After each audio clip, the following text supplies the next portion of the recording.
18절을 같이 한번 읽읍시다. 18절 시작.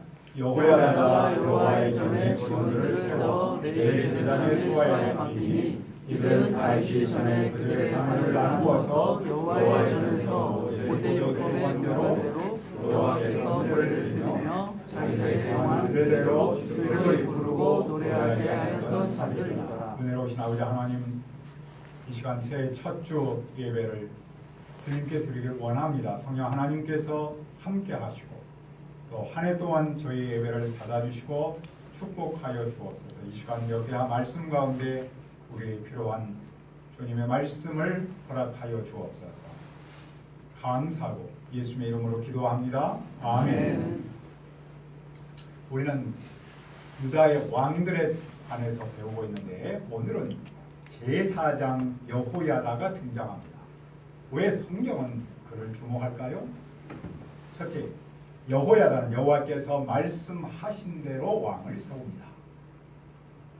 유다 왕 아하시아의 어머니 아달랴가 칼을 휘두르며 왕자들을 모두 죽였죠. 아달랴가 나다를 다스린 지 7년째 여호야다가 용기가 있게 결단했습니다. 여호야다는 아달랴가 칼을 휘두를 때 왕자를 성전에 숨겨서 키운 여호사부앗의 남편이고 제사장입니다. 그는 몇몇 군 지휘관과 뜻을 같이 하기로 맹세했습니다. 그들은 유다의 성을 두루다니면서 레이 사람과 이스라엘 족장을 예루살렘으로 몰래 불렀습니다. 그때 여호야다는 회중을 어떻게 설득합니까? 3절을 읽어볼까요? 3절 시작. 온 회중이 하나님의 전에서 왕과 언약을 세우매 여호야다가 우리에게 이르되 여호와께서 다윗의 자손에게 대하여 말씀하신 대로 왕자가 지켜야 할지니. 그들 모두는 성전에 모여 왕자 요아스에게 충성 언약을 했습니다. 유일하게 살아남은 자손이 요아스죠. 그런데 그 충성 언약이 정치적 성향이나 개인의 이득에 기초하지 않았습니다. 그 충성 언약은 여호와께서 다윗의 자손에게 대하여 말씀하신 대로에 기초했습니다. 하나님은 일찍이 나단 선지자를 통해서 다윗에게 이렇게 약속했죠. 내가 네 몸에서 내 씨를 내 뒤에 세워 그 나라를 견고하게 하리라. 유다 왕국 다윗 왕국은 다윗의 후손 중에서 하나님께서 세우시겠다고 약속하셨습니다. 여호야다는 이 말씀에 기초하여 지금 아달랴를 거짓 왕으로 규정합니다. 왜냐하면 그녀는 다윗의 후손이 아니기 때문입니다. 그녀는 여호와 앞에서 악한 길을 걸었던 아합의 아이였기 때문입니다. 여호야다는 대신 왕자 요아스를 왕으로 세우고자 합니다. 그런데 그는 그 일을 자기 이념이나 정치 철학의 기초에서 하지 않았죠. 여호와의 말씀에 기초해서 세웁니다. 그는 여호와의 말씀에 기초해서 잘못된 왕권을 바로잡고 바른 왕권을 세우려고 일어났습니다.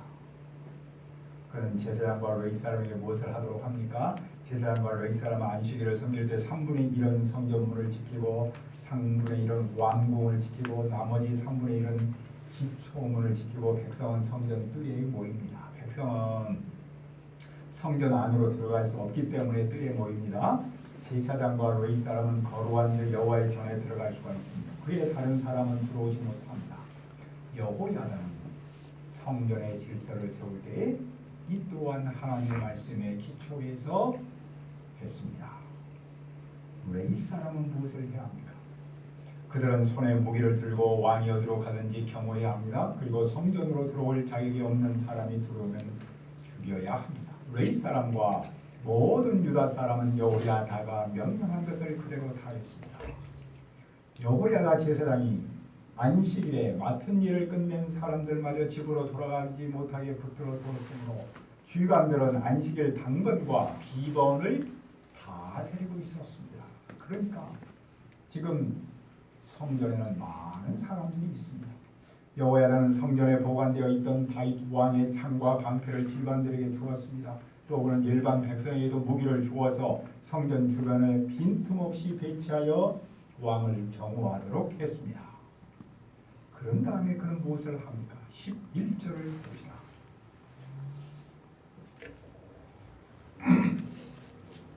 우리가 왕자를 인도해내어 면류관을 씌우며 율법책을 주고 세워 왕으로 삼을세 여호와에다가 그의 아들들이 그에게 기름을 붓고 이르기를 왕이여 만세수를 누리소서 하니라. 사람들이 왕자를 데리고 와서 왕관을 씌우고 말씀을 주면서 그를 왕으로 삼습니다. 대사장 여호야다와 그의 아들들이 그에게 기름을 붓습니다. 기름을 붓는 것은 하나님께서 임명하심을 말하죠. 백성과 제사장이 협력하여 마침내 새 왕을 세웁니다. 현재 권력이 누굽니까? 아달랴입니다.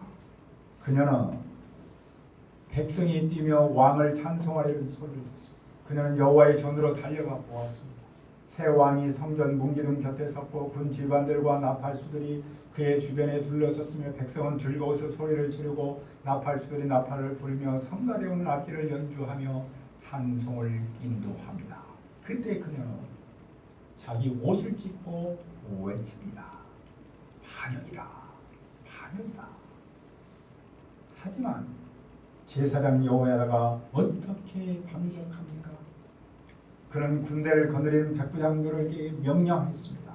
저 여자를 베어밟고로 끌어내서 모두 칼로 죽여라. 이 말은 성전에서는 살인하지 말라는 뜻입니다. 성전은 거룩한 곳이기 때문이죠. 군대는 그 여자를 이끌고 왕궁 말의 문 어디로 가서 처형합니다. 그런 다음에 여호야다는 무엇을 합니까?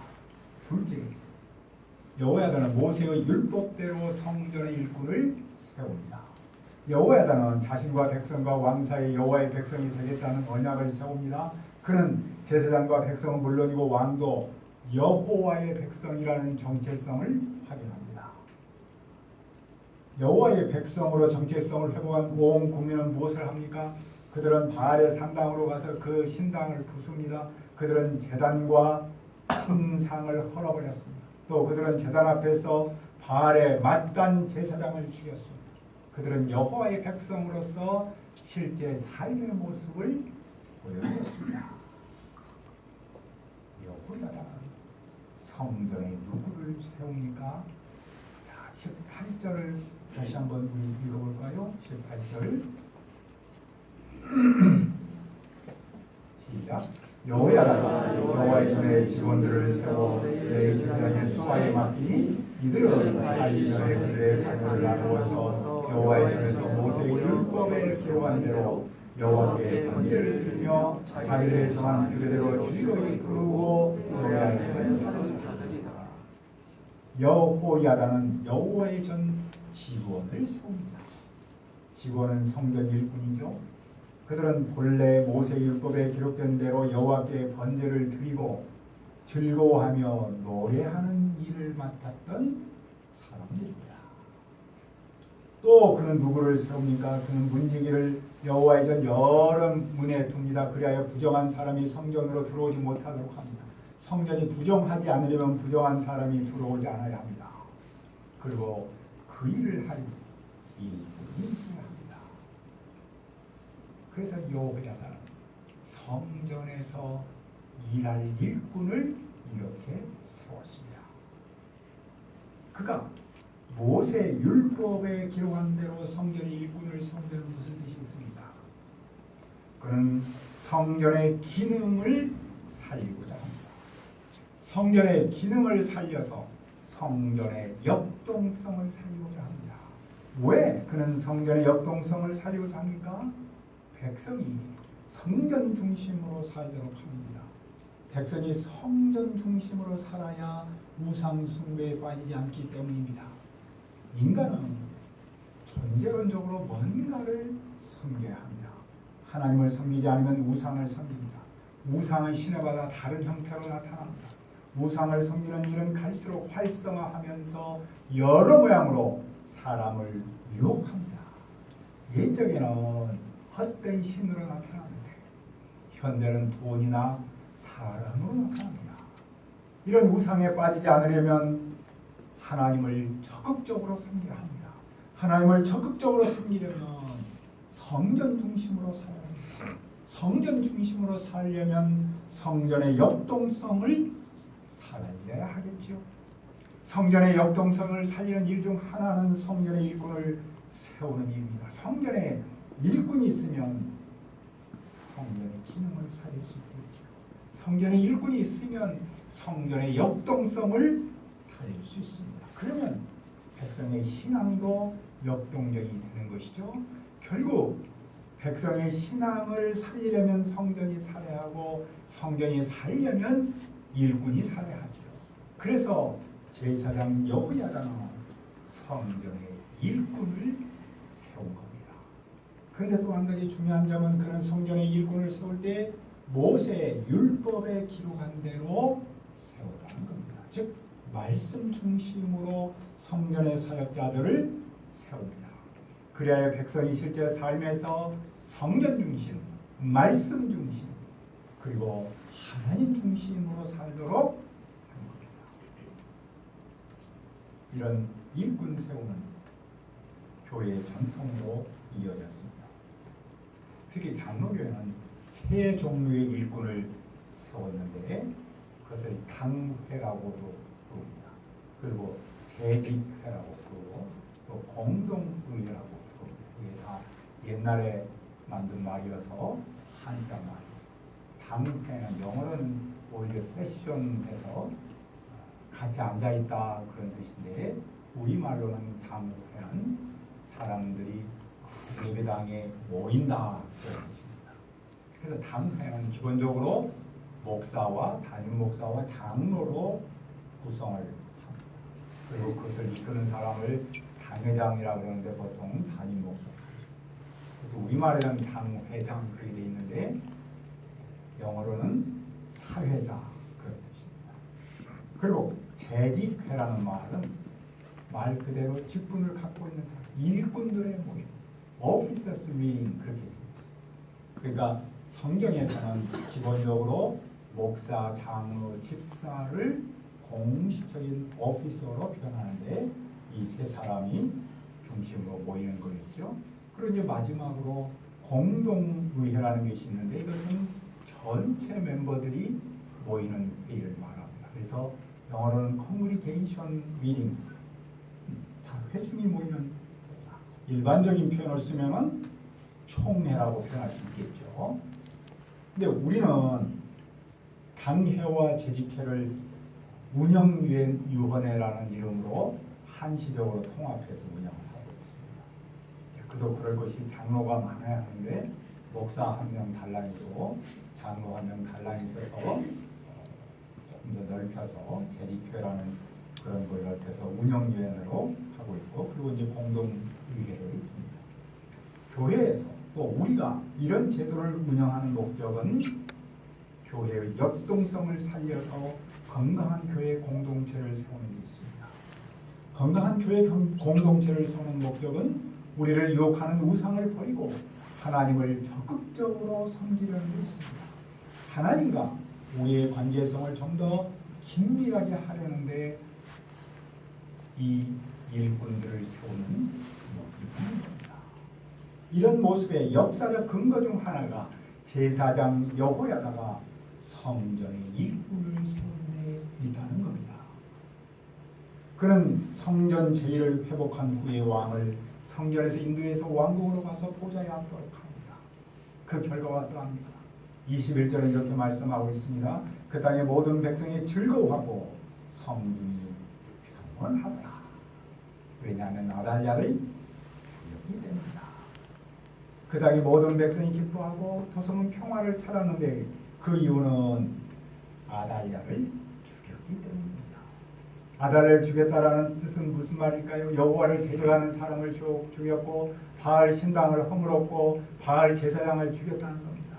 그리고 여호와께서 말씀하신 대로 다윗 왕의 후손을 왕으로 세웠고 모세의 율법에 따라 성전에 일꾼을 세웠다는 뜻입니다. 그것은 곧 성전의 역동성, 신학의 역동성을 회복했다는 뜻입니다. 그랬을 때 하나님은 그들에게 기쁨을 주셨고 평화를 주셨습니다. 그러니까 백성의 기쁨과 나라의 평화는 신앙의 회복에서 온다는 겁니다.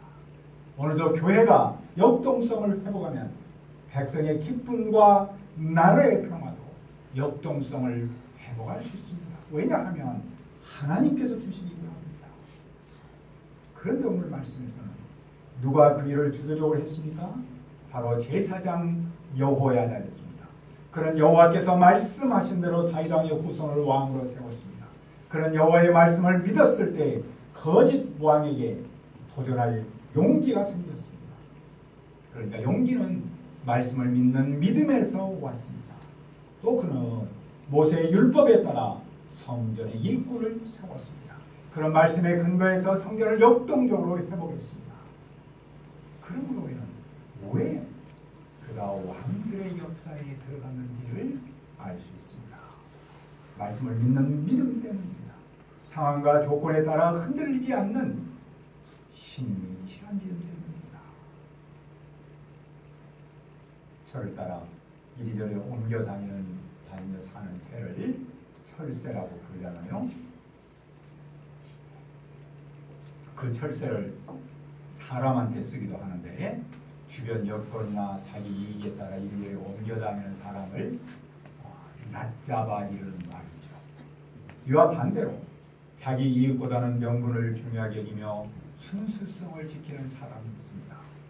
보통의 세상에서도 철새로 부르는 사람보다는 순수를 지키는 사람을 훨씬 높게 여기지 않습니까? 하물며 하나님의 구속 사이에서는 어떠하겠습니까? 그러므로 우리는 어떻게 살아야 합니까? 우리는 새해를 시작하면서 너희가 나를 구하면 나를 찾을 것이오라는 에레미야 29장 13절 말씀을 생각했습니다. 그리고 우리는 이 말씀에 의지해서 우리의 교회가 캠퍼스 사역과 이웃 사역을 섬기는 건강한 공동체로 자라 또 후임자를 세워서 다음 세대를 위한 믿음의 계승 사역을 이루어 주시고 우리의 믿음의 이 세들이 다음 세대를 위한 세상의 소금과 빛으로 자라도록 기도하고 있습니다. 이 기도 제목 앞에서 우리의 믿음이 흔들리지 않아야 합니다. 우리는 삶의 현장에서 흔들릴 때마다 여호와의 말씀대로 모세의 율법에 기록한 대로를 믿는 믿음을 품어야 합니다. 그래야 이 교회의 역동성을 살려서 우리의 기도 제목을 이루고 우리의 백성과 이 나라의 기쁨과 평화가 임하는데 쓰임받기를 기도합니다. 은혜로우신 아버지 하나님, 이 시간 제사장 여호야다를 통해서 여호와의 말씀대로 왕을 세우고 여호와의 말씀에 근거해서 성전의 사역자들을 세운 모습을 배웁니다. 우리가 새해를 시작하면서 캠퍼스 사역과 이웃 사역을 이루고 또한 우리의 믿음의 이 세들이 다음 세대의 소금과 빛으로 자라도록 기도하고 있습니다. 또 후임자를 세워서 건강한 교회 공동체를 이루길 원하고 있습니다. 저들이 삶의 현장에서 흔들릴 때마다 여호와의 말씀대로 모세 율법에 기록한 대로 이 말씀을 붙들고 살아서 우리의 기도 제목을 이루고 우리 백성과 나라가 즐거움과 평화를 누리는데 쓰임받도록 도와주시옵소서. 감사하고 예수님 이름으로 기도합니다. 아멘.